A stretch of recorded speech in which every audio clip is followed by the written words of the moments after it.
Your excellency प्रधानमंत्री Ishiba जी,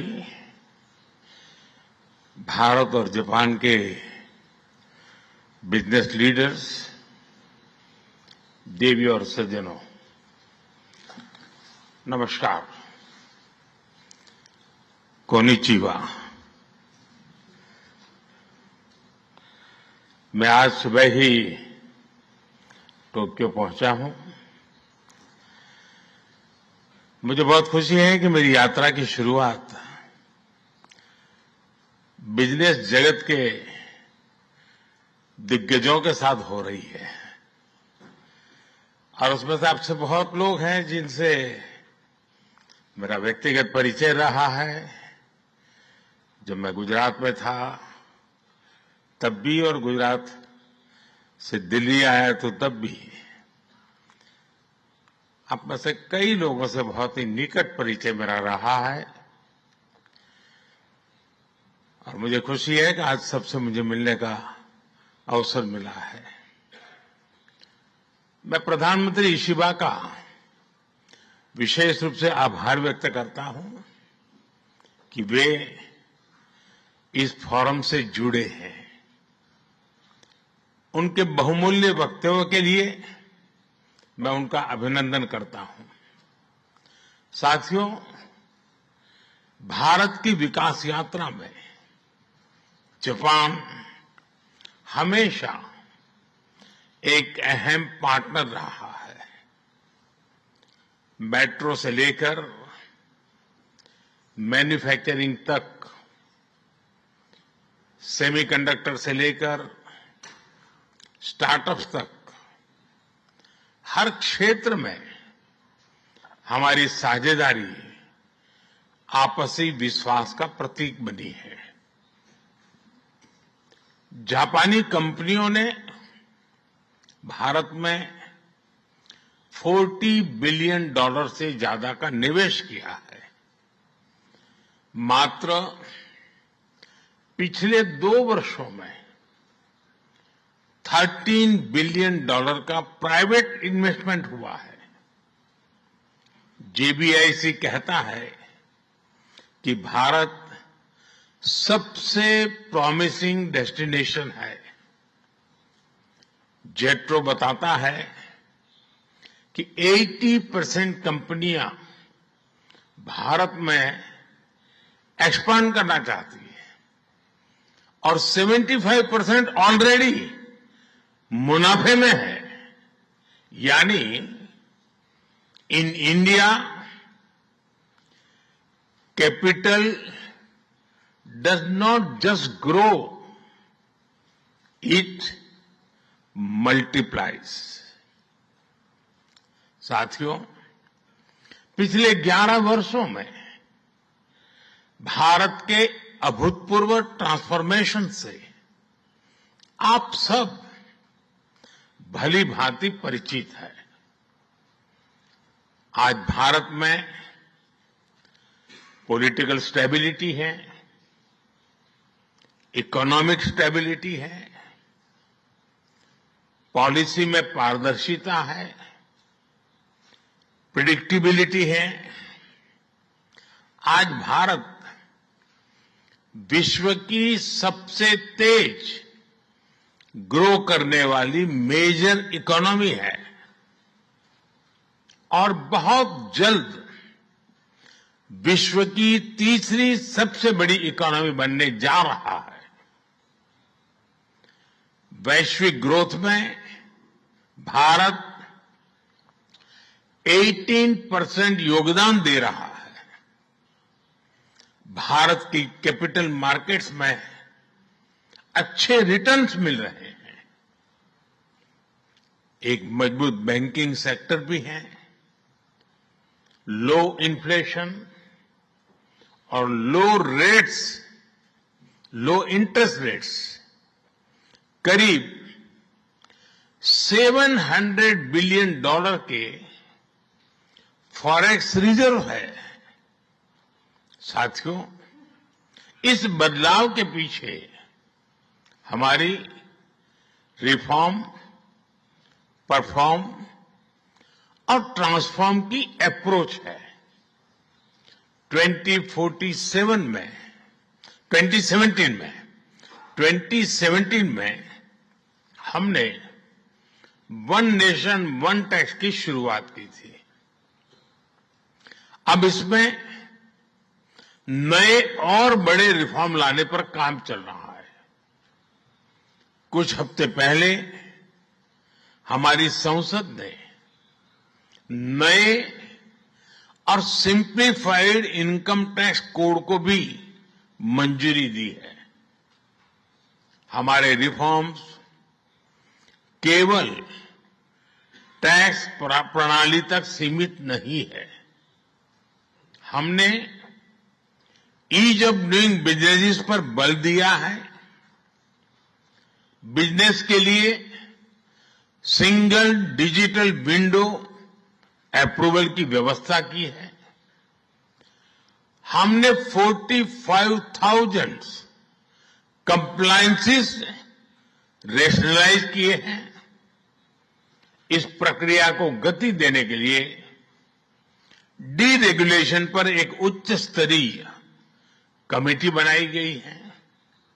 defence और space जैसे सेंसिटिव क्षेत्रों को प्राइवेट सेक्टर के लिए खोल दिया गया है। अब हम न्यूक्लियर एनर्जी सेक्टर को भी खोल रहे हैं। साथियों, इन रिफॉर्म्स के पीछे हमारा विकसित भारत बनाने का संकल्प है, हमारा कमिटमेंट है, कन्विक्शन है और स्ट्रेटेजी है।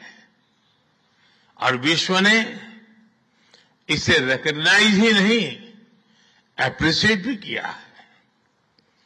S&P ग्लोबल ने 2 दशक बाद भारत के क्रेडिट रेटिंग अपग्रेड किए हैं। The world is not just watching India, it is counting on India. साथियों, अभी भारत जापान बिजनेस फोरम की रिपोर्ट प्रस्तुत की गई। कंपनियों के बीच हुई बिजनेस डील्स, इसका बड़ा विस्तार से वर्णन दिया गया। इस प्रगति के लिए मैं आप सभी का बहुत बहुत अभिनंदन करता हूं। हमारी साझेदारी के लिए मैं भी कुछ सुझाव बड़ी नम्रतापूर्वक आपके समक्ष रखना चाहूंगा। पहला है मैन्युफैक्चरिंग। ऑटो सेक्टर में हमारी भागीदारी बेहद सफल रही है और अभी प्रधानमंत्री जी ने इसका विस्तार से वर्णन किया। हम साथ मिलकर वही magic batteries, robotics, semiconductor, ship building और न्यूक्लियर एनर्जी में भी दोहरा सकते हैं। साथ मिलकर हम ग्लोबल साउथ, विशेषकर अफ्रीका के विकास में अहम योगदान दे सकते हैं। मैं आप सबसे आग्रह करता हूं, कम make in India, make for the world. Suzuki और डाइकिन की सक्सेस स्टोरीज आपकी भी सक्सेस स्टोरीज बन सकती है। दूसरा है टेक्नोलॉजी और innovation. Japan tech power house है और भारत एक टैलेंट पावर हाउस है। भारत ने AI, semiconductor, quantum computing, biotech और स्पेस में बोल्ड और एम्बिशियस इनिशिएटिव लिए हैं। जापान की टेक्नोलॉजी और भारत का टैलेंट मिलकर इस सदी के टेक रिवॉल्यूशन का नेतृत्व कर सकते हैं। तीसरा क्षेत्र है ग्रीन एनर्जी ट्रांजिशन। भारत तेजी से 2030 तक 500 गीगावाट रिन्यूएबल एनर्जी के लक्ष्य की ओर अग्रसर है। हमने 2047 तक 100 गीगावाट न्यूक्लियर पावर का भी लक्ष्य रखा है। सोलर सेल्स हो या फिर ग्रीन हाइड्रोजन, साझेदारी की अपार संभावनाएं हैं। भारत और जापान के बीच जॉइंट क्रेडिट मैकेनिज्म पर समझौता हुआ है।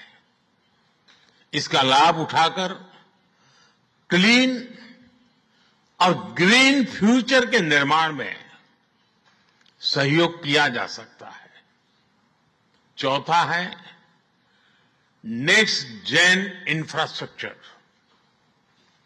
पिछले एक दशक में भारत ने नेक्स्ट जनरेशन मोबिलिटी और लॉजिस्टिक इंफ्रास्ट्रक्चर में अभूतपूर्व प्रगति की है। हमारे पोर्ट्स की क्षमता दोगुनी हो गई है। 160 से ऊपर एयरपोर्ट्स हैं। 1000 किलोमीटर लंबी मेट्रो लाइन बनी है। जापान के सहयोग से मुंबई और अहमदाबाद हाई स्पीड रेल पर काम चल रहा है। लेकिन हमारी यात्रा यहीं नहीं रुकती। Japan's excellence and India scale can create a perfect partnership. पांचवा है स्किल डेवलपमेंट और people to people ties. Bharat का स्किल्ड युवा टैलेंट वैश्विक जरूरतें पूरी करने की क्षमता रखता है। इसका लाभ जापान भी उठा सकता है। आप भारतीय टैलेंट को जापानी भाषा और सॉफ्ट स्किल्स में ट्रेनिंग दें और मिलकर एक जापान रेडी वर्कफोर्स तैयार करिए। A shared workforce will lead to shared prosperity।